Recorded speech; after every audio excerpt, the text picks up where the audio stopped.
തൻ കരം നീട്ടി കഴുകുമോ നാഥ എന്നെ കറകളഞ്ഞ വിടുത്തെ അരുമയാക്കിയിടേണമേ നാഥ ഇടേണമേ നാഥ അരുമയാക്കിയിടേണമേ.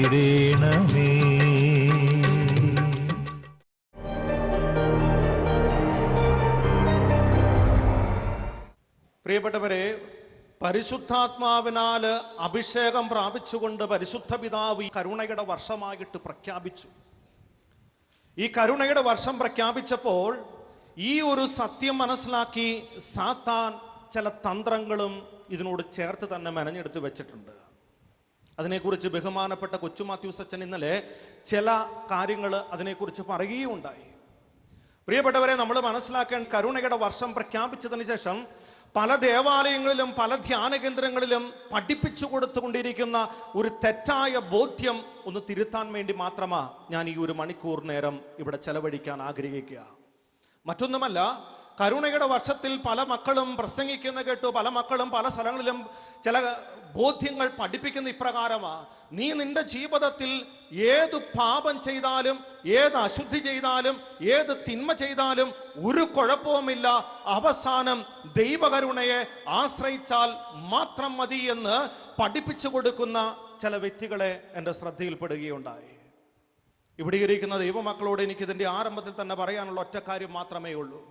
പ്രിയപ്പെട്ടവരെ, പരിശുദ്ധമായിട്ടുള്ള കൃപ, ദൈവാനുഗ്രഹം ഒരു ദൈവ പൈതലിലേക്ക് ഒഴുകി ഇറങ്ങണമെങ്കിൽ ഏറ്റവും പ്രധാനപ്പെട്ട കാര്യം, അല്ലെങ്കിൽ ഒരു ദൈവ പൈതലിന് ദൈവത്തിന്റെ കരുണ അനുഭവിക്കാനായിട്ട് പറ്റണമെങ്കിൽ, ഒരു ദൈവ പൈതലിന് തൻ്റെ ജീവിതം കരുണയ്ക്കായിട്ട് മറ്റുള്ളവർക്ക് വിട്ടുകൊടുക്കാനായിട്ട് പറ്റണമെങ്കിൽ ഏറ്റവും പ്രധാനപ്പെട്ട കാര്യം പാപത്തെയും അശുദ്ധിയെയും ഉപേക്ഷിക്കുക എന്നുള്ള കാര്യം തന്നെയാ. വിശ്വാസമുണ്ടെങ്കിൽ ഒരുമിച്ചൊന്ന് പറയാമോ ഹല്ലേലൂയാ?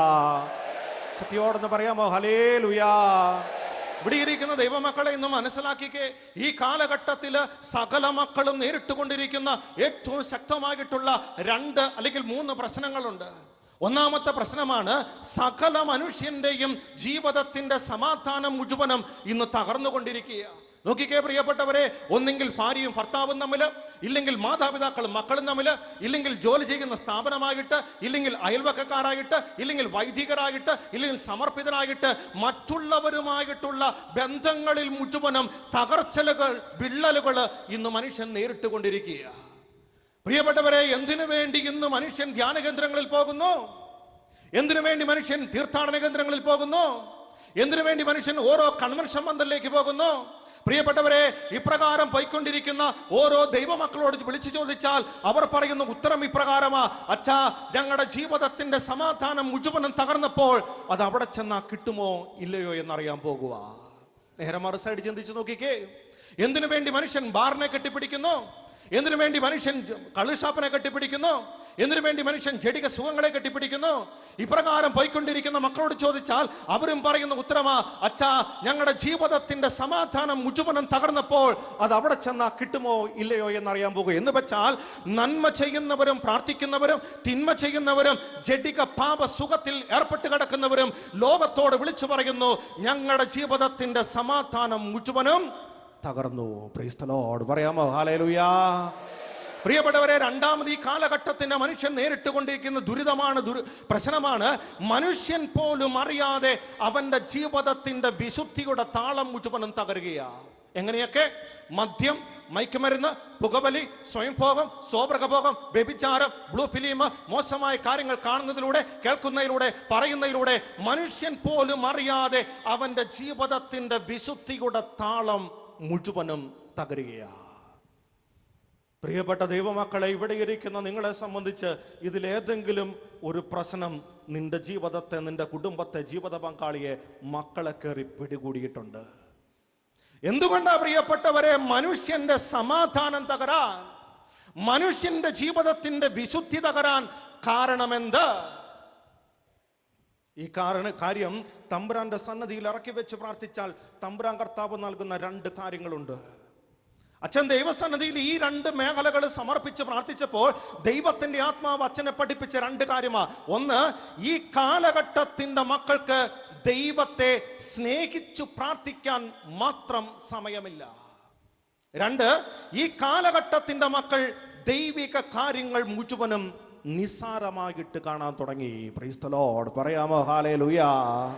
സത്യോടെ പറഞ്ഞേ ഹല്ലേലൂയാ. ഒന്നാമത്തെ കാര്യം പരിശോധിച്ചേ പ്രിയപ്പെട്ടവരെ, ഈ കാലഘട്ടത്തിന്റെ മക്കൾക്ക് ദൈവത്തെ ഒന്ന് സ്നേഹിച്ചു പ്രാർത്ഥിക്കാൻ മാത്രം സമയമില്ല. ശരിയല്ലേ പ്രിയപ്പെട്ടവരെ? വിശുദ്ധ ജോൺ പോൾ രണ്ടാമൻ മാർപ്പാപ്പ എന്ന് വെച്ചാൽ കരുണയുടെ മധ്യസ്ഥൻ എന്നറിയപ്പെടുന്ന ജോൺ പോൾ രണ്ടാമൻ മാർപ്പാപ്പ ലോകത്തോട് വിളിച്ചു പറഞ്ഞു, ഈ കാലഘട്ടത്തിൽ മനുഷ്യന്റെ കുടുംബം തകരുന്നുണ്ടെങ്കിൽ, മനുഷ്യന്റെ ജീവിതം തകരുന്നുണ്ടെങ്കിൽ അതിന് മറ്റൊന്നിലേക്കും വിരൽ ചൂണ്ടേണ്ട ഒരേ ഒരു കാരണം മാത്രമേ ഉള്ളൂ, മനുഷ്യന് ദൈവത്തെ സ്നേഹിച്ചു പ്രാർത്ഥിക്കാൻ മാത്രം സമയമില്ല. വിശ്വാസത്തിന്റെ പിതാവെന്ന് അറിയപ്പെടുന്ന ബെനഡിക്ട് 16 മാർപ്പാപ്പ ലോകത്തോട് വിളിച്ചു പറഞ്ഞ കാര്യം എന്താ? ഇന്ന് കത്തോലിക്കന്റെ ജീവിതത്തിന്റെ വിശ്വാസം ക്ഷയിച്ചു പോകാൻ കാരണം അവന് ദൈവത്തെ സ്നേഹിച്ചു പ്രാർത്ഥിക്കാൻ മാത്രം സമയമില്ലാത്തത് കൊണ്ടാ.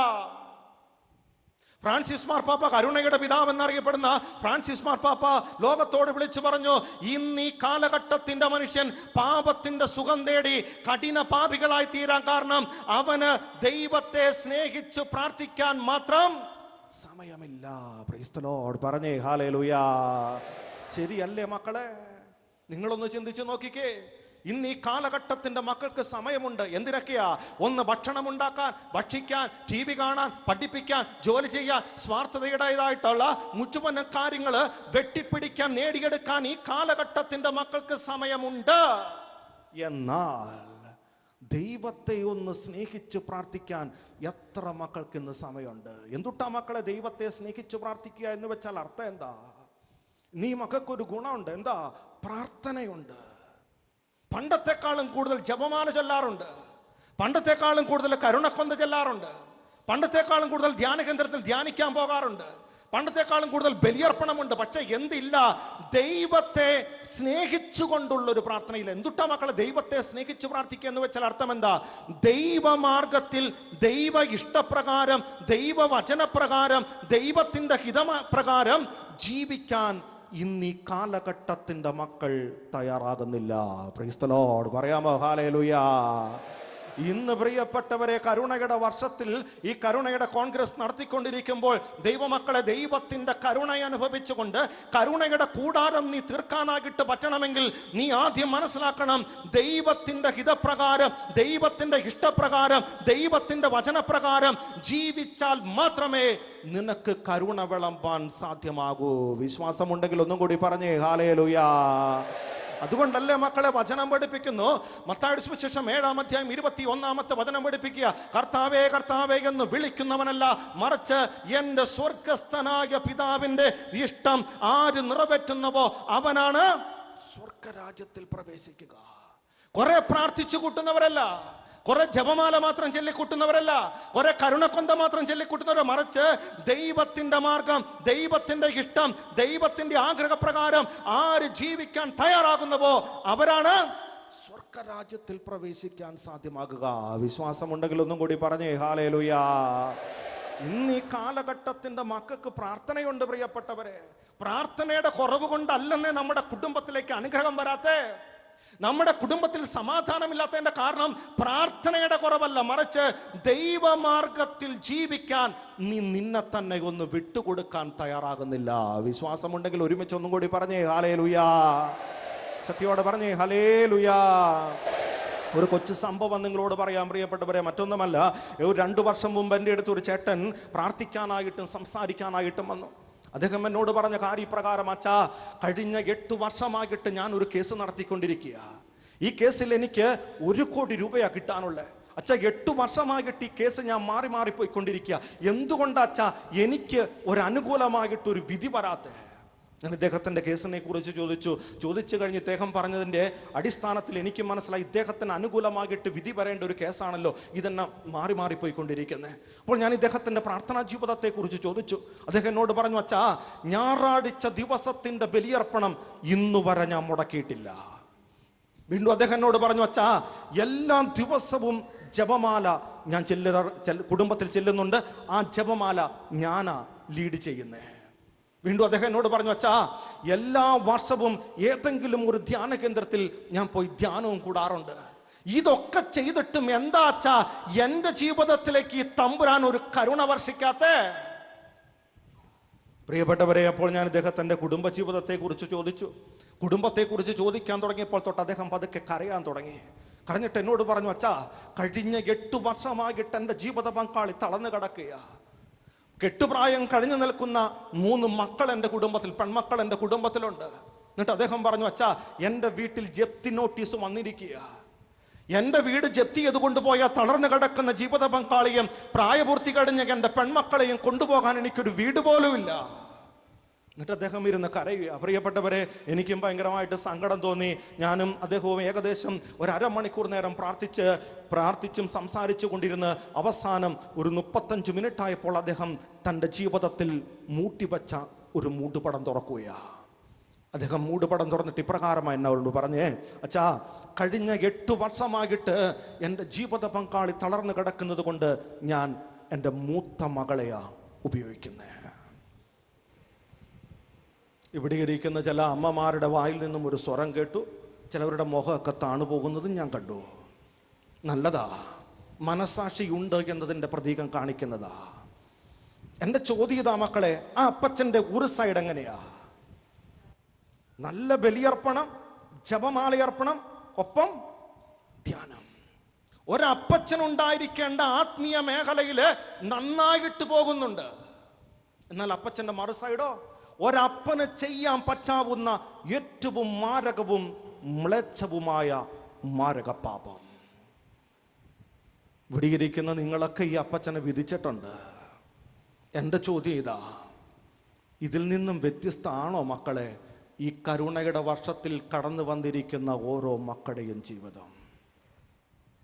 എൻ്റെ അപ്പച്ചന്മാരോട് ആദ്യം ഞാൻ ചോദിക്കുക, ഞായറാഴ്ച ദിവസം പരിശുദ്ധമായ ദേവാലയത്തിൽ പോയിട്ട് ജീവിക്കുന്ന യേശുക്രിസ്തുവിനെ അധരം നീട്ടി ഹൃദയത്തിൽ സ്വീകരിക്കാറുണ്ട്.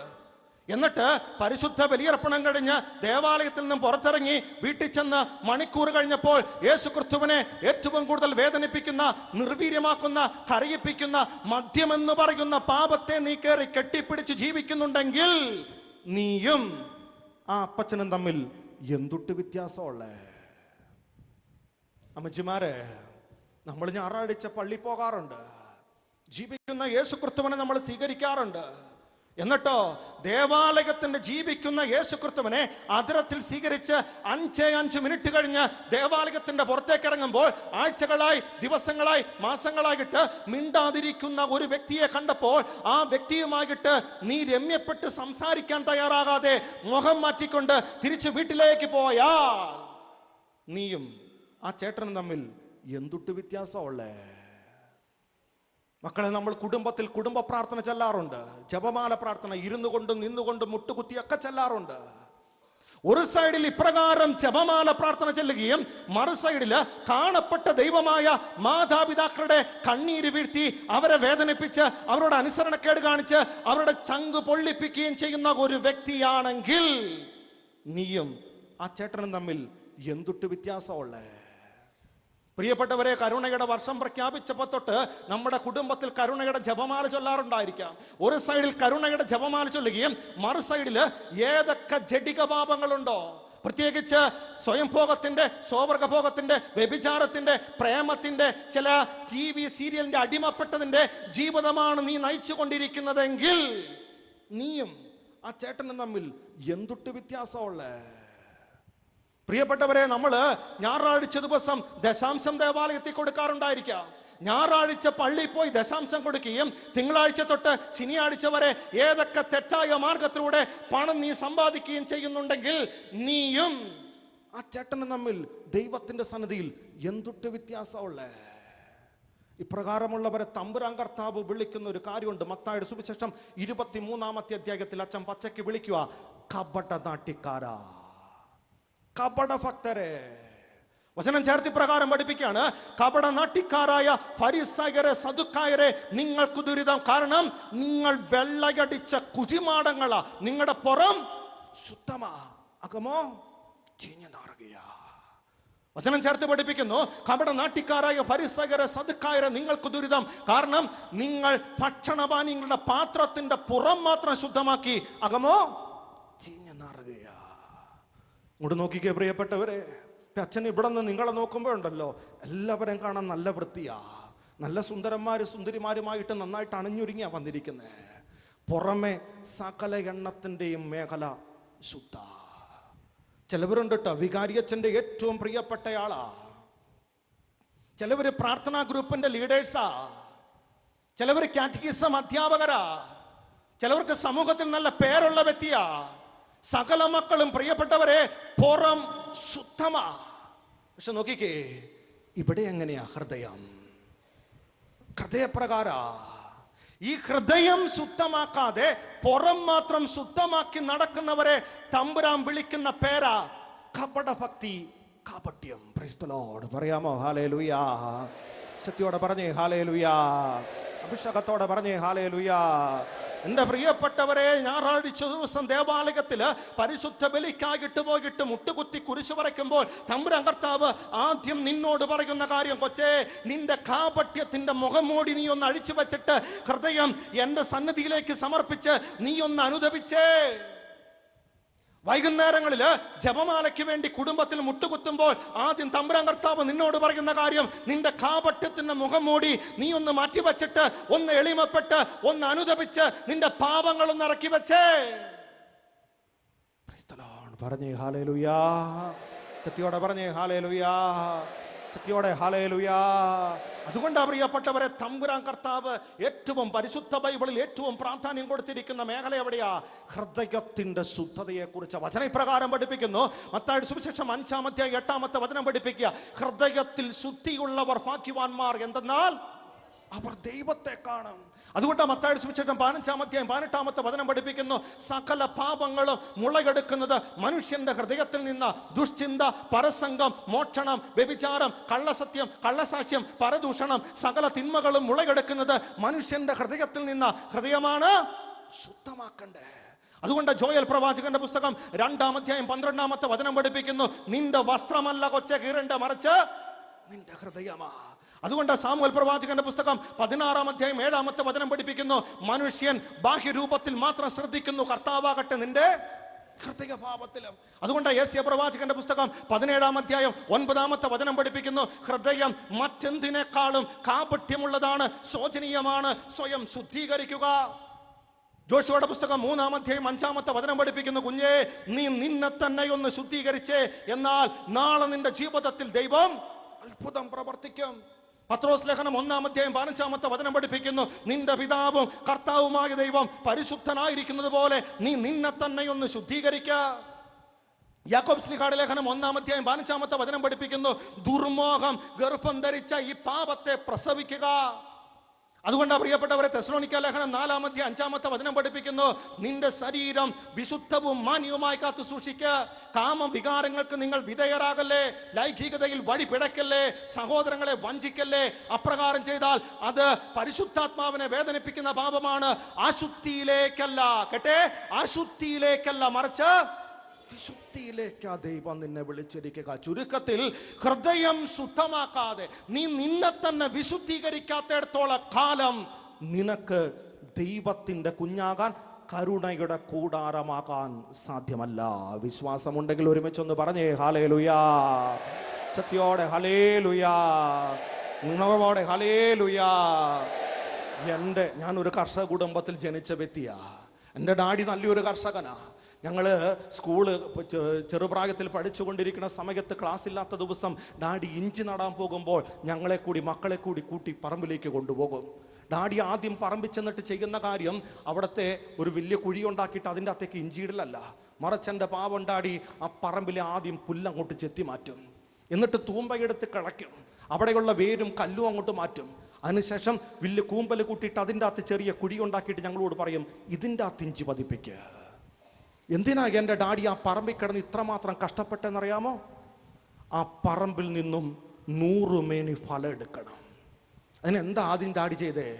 ഫലത്തിന് തടസ്സമായിട്ട് നിൽക്കുന്ന വേര്, കല്ല്, പുല്ല്, മണ്ണിൻ്റെ മുറുക്കം, ഇത് മുഴുവനും തുടച്ചു മാറ്റി, എടുത്തു മാറ്റി.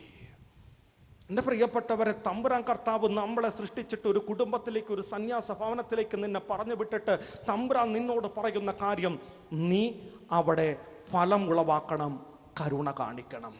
പ്രിയപ്പെട്ടവരെ, കരുണയുടെ കൂടാരമായി തീർന്നുകൊണ്ട് കരുണ മറ്റുള്ളവരോട് കാണിക്കാനും വിളമ്പാനും നിനക്ക് പറ്റണമെങ്കിൽ നീ ആദ്യം ചെയ്യേണ്ട കാര്യം, നിന്റെ കൃപയ്ക്ക് തടസ്സമായിട്ട് നിൽക്കുന്ന മുഴുവനും പാപങ്ങൾ നിന്റെ ഹൃദയത്തിൽ നിന്ന് തുടച്ചു മാറ്റണം. വിശ്വാസമുണ്ടെങ്കിൽ ഒരുമിച്ചൊന്ന് പറഞ്ഞേ ഹല്ലേലൂയ. അപ്പോഴാ മക്കളെ നമുക്ക് തമ്പുരാന്റെ ഏറ്റവും പ്രിയപ്പെട്ട കുഞ്ഞായിട്ട് തീരാൻ പറ്റുള്ളൂ. അപ്പോഴാണ് നമ്മളൊക്കെ കരുണയുടെ കൂടാരമായിട്ട് തീരാൻ പറ്റുള്ളൂ. ഈ തമ്പുരാന്റെ കുഞ്ഞും കരുണയുടെ കൂടാരമായി തീർന്നാലാ കത്തോലിക്ക സഭ വളരുകയുള്ളൂ. വിശ്വാസമുണ്ടെങ്കിൽ ഒരുമിച്ചൊന്ന് പറഞ്ഞേ ഹല്ലേലൂയ. സത്യോടെ പറഞ്ഞേ ഹല്ലേലൂയ. ഈ കഴിഞ്ഞ നാളിലൊക്കെ വിദേശത്ത് പോയിട്ട് വന്ന അച്ഛന്മാരൊക്കെ പറയുന്ന ഒരു കാര്യമുണ്ട്. വിദേശ രാജ്യങ്ങളിൽ, പ്രത്യേകിച്ച് യൂറോപ്പിലെ കത്തോലിക്ക രാജ്യങ്ങളിലെ മുഴുവനും മിക്കവാറും ദേവാലയങ്ങളൊക്കെ പൂട്ടപ്പെട്ടുകൊണ്ടിരിക്കുവാണ്. എന്തുകൊണ്ടാ പ്രിയപ്പെട്ടവരെ? 94% കത്തോലിക്കർ, 96%, 95%, 97% കത്തോലിക്കരുള്ള കത്തോലിക്ക രാജ്യങ്ങളിലെ പരിശുദ്ധമായ ദേവാലയങ്ങൾ പൂട്ടപ്പെടാനുള്ള കാരണം എന്താ? എനിക്ക് തോന്നിയ ഒരു കാരണം ഇതാ. പ്രിയപ്പെട്ടവരെ, ഇഷ്ടം പോലെ ക്രിസ്ത്യാനികളുണ്ട്, പക്ഷേ ക്രിസ്തുവിന്റെ കുഞ്ഞായിട്ട്, ക്രിസ്തുവിന്റെ കരുണയുടെ കൂടാരമായിട്ട് ജീവിക്കുന്ന ക്രിസ്ത്യാനികൾ അവിടെ വിരലേലെണ്ണാവുന്നവരാ. അതുകൊണ്ട് ബഹുമാനപ്പെട്ട റോയി പാലാട്ടി അച്ഛൻ ഇപ്രകാരം വിളിച്ചു പറഞ്ഞു, യൂറോപ്യൻ രാജ്യങ്ങളിലെ കത്തോലിക്ക ദേവാലയങ്ങൾ പൂട്ടപ്പെടാൻ തുടങ്ങിയപ്പോൾ കേരളത്തിലെ കുരിശുപള്ളികളിലെ അന്നാപ്പെസക തീരാൻ തുടങ്ങി. എന്ന് വെച്ചാൽ ഒരു 15 വർഷം കഴിയുമ്പോഴേക്കും കേരളത്തിലുള്ള ചില പള്ളികളും പൂട്ടപ്പെടാൻ തുടങ്ങും. എന്തുകൊണ്ടാ പ്രിയപ്പെട്ടവരെ? കേരളത്തിലും ഇഷ്ടം പോലെ ക്രിസ്ത്യാനികളുണ്ട്, പക്ഷേ ക്രിസ്തുവിന്റെ കുഞ്ഞായി ജീവിക്കുന്ന, ക്രിസ്തുവിന്റെ കരുണയുടെ കൂടാരമായി ജീവിക്കുന്ന ക്രിസ്ത്യാനികൾ വിരലേലെണ്ണാവുന്നവരാ. Praise the lord. പറഞ്ഞേ ഹല്ലേലൂയ. സത്യോടെ പറഞ്ഞേ ഹല്ലേലൂയ. ഉണർവോടെ പറഞ്ഞേ ഹല്ലേലൂയ. ഏതാനും 2 വർഷങ്ങൾക്ക് മുമ്പ് പ്രിയപ്പെട്ടവരെ, ഡാമിയൻ സ്റ്റെയിൻ എന്ന് പറയുന്ന വ്യക്തി നമ്മുടെ അട്ടപ്പാടി ധ്യാന കേന്ദ്രത്തിൽ വന്നു. അദ്ദേഹത്തിന് ദൈവം കൊടുത്തിരിക്കുന്ന ഏറ്റവും ശക്തമായിട്ടുള്ള ഒരു കൃപ എന്താ? തളർവാദ രോഗികളെ സൗഖ്യപ്പെടുത്താനുള്ള കൃപ. പ്രിയപ്പെട്ടവരെ, അദ്ദേഹം അട്ടപ്പാടി ധ്യാന കേന്ദ്രത്തിൽ വരുന്നുണ്ട് എന്ന് മനസ്സിലാക്കിയപ്പോൾ ഒരു 10-20ഓളം തളർവാദ രോഗികളെ, കിടപ്പ് രോഗികളെയാ ആ കാണുന്ന സ്റ്റേജിന്റെ തൊട്ടു ഫ്രണ്ടിൽ കൊണ്ടു കിടത്തിയത്. ഡാമിയൻ സ്റ്റെയിൻ എന്ന് പറയുന്ന ബ്രദർ ആ കാണുന്ന ആൾത്താരയിലേക്ക്, അല്ലെങ്കിൽ ആ സ്റ്റേജിലേക്ക് കയറി ചെന്നിട്ട് ആദ്യം ചെയ്ത കാര്യം എന്താ? അവിടെ എഴുന്നേറ്റ് നിന്നിട്ട് കർത്താവായ യേശു ക്രിസ്തുവിന്റെ നാമത്തിൽ, പിതാവിന്റെയും പുത്രന്റെയും പരിശുദ്ധാത്മാവിന്റെയും നാമത്തിൽ ഈ തളർവാദ രോഗികൾ എഴുന്നേൽക്കട്ടെ എന്ന് ദൈവനാമത്തിൽ അവിടെ പറഞ്ഞപ്പോൾ അവിടെ കിടന്ന് ഒരു 10-18 എണ്ണം കൂടി ചാടി എഴുന്നേക്കുക. Praise the lord. പറഞ്ഞേ ഹല്ലേലൂയ. പ്രിയപ്പെട്ടവരെ, അവിടെ നിന്ന് 50,000 മക്കള് കൂട്ടക്കരച്ചിലാ നടത്തിയേ. ഇത് കഴിഞ്ഞിട്ട് സ്റ്റേജിൽ നിന്ന് പുറത്തേക്ക് ഇറങ്ങി വന്നപ്പോൾ ഒരു അച്ഛൻ ചോദിച്ചു, ഇതെങ്ങനെയാ ബ്രദർ ഇത് സാധ്യമാകുന്നത്?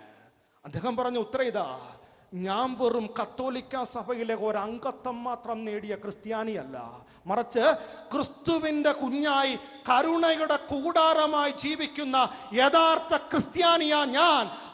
കർത്താവിന്റെ കരുണയുടെ കൂടാരമായി, കർത്താവിന്റെ കുഞ്ഞായി ജീവിച്ചിട്ട് ഞാൻ എൻ്റെ അപ്പച്ചനോട് എന്തും ചോദിച്ചോ അതെന്റെ അപ്പൻ എനിക്ക് തരും. Price the lord. പറഞ്ഞേ ഹല്ലേലൂയ. സത്യോടെ പറഞ്ഞേ ഹല്ലേലൂയ. കരുണയുടെ ഈ വർഷത്തിൽ കുറെ കരുണയുടെ ജപമാല മാത്രം ചൊല്ലിയാ പോരാ മക്കളെ.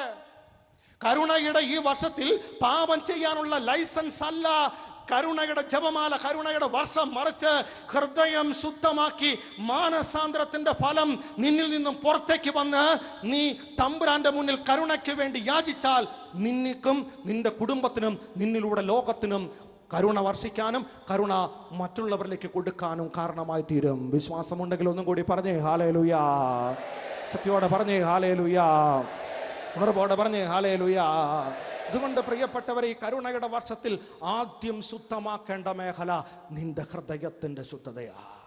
നോക്കിക്കേ, ഇന്ന് ക്രിസ്ത്യാനികളുടെ ഹൃദയത്തിൽ പലപ്പോഴും ആരാ മക്കളെ കയറി ഭരിച്ചുകൊണ്ടിരിക്കുന്നേ? യേശു ക്രിസ്തുവിനേക്കാൾ അധികമായിട്ട് ഇന്ന് ക്രിസ്ത്യാനി ഹൃദയത്തിൽ വെച്ച് പൂജിക്കുന്ന ആരെയൊക്കെയാ? ഒന്ന്, പണം, സമ്പത്ത്. അതുപോലെ തന്നെ പ്രിയപ്പെട്ടവരെ, അധികാരം, സൽപ്പേര്, ബഹുമതി, സ്ഥാനമാനം. ചില മക്കളെ സംബന്ധിച്ച് മൊബൈൽ ഹൃദയത്തിൽ ഒരു വിഗ്രഹമാ. ചില മക്കളെ സംബന്ധിച്ച് ചില TV പ്രോഗ്രാം, ചില സീരിയൽ ഹൃദയത്തിൽ ഒരു വിഗ്രഹമാ. ചില വ്യക്തികളെ സംബന്ധിച്ച് കൂട്ടുകെട്ട് ഒരു വിഗ്രഹമാ, ചില വ്യക്തികളെ സംബന്ധിച്ച് കമ്പ്യൂട്ടർ ഒരു വിഗ്രഹമാ, ചിലവരെ സംബന്ധിച്ച് മൃഗം ഒരു വിഗ്രഹമാ, ചിലരെ സംബന്ധിച്ച് ജോലി ഒരു വിഗ്രഹമാ, ബിസിനസ് വിഗ്രഹമാ, ചിലർക്ക് ആഡംബര ജീവിതം വിഗ്രഹമാ, ചിലർക്ക് മദ്യം ഒരു വിഗ്രഹമാ, ചിലർക്ക് പുകവലി ഒരു വിഗ്രഹമാ, ചിലർക്ക് ജഡികമായ പാപങ്ങൾ ഒരു വിഗ്രഹമാ. പ്രിയപ്പെട്ട കുഞ്ഞെ, നിന്റെ ഹൃദയത്തിൽ നീ ദൈവത്തെക്കാൾ അധികമായിട്ട് ഏതൊന്നിന് പ്രാധാന്യം കൊടുത്തിട്ടുണ്ടോ ആ കാര്യം അറപ്പോടും വെറുപ്പോടും കൂടി ഹൃദയത്തിൽ നിന്നും പറിച്ചു മാറ്റി യേശുക്രിസ്തുവിനെ, കരുണയുടെ നാഥനെ, ഏക രക്ഷകനും നാഥനുമായിട്ട് ഹൃദയത്തിൽ ആര് സ്വീകരിച്ച് ആ വ്യക്തി ജീവിക്കാൻ തുടങ്ങിക്കോ, അവനിലൂടെയാ ലോകത്തിലേക്ക് കരുണയൊഴുകാൻ തുടങ്ങുക. വിശ്വാസമുണ്ടെങ്കിൽ ഒരുമിച്ച് ഒന്നും കൂടി പറഞ്ഞേ ഹല്ലേലൂയാ, സത്യോടെ ഹല്ലേലൂയാ.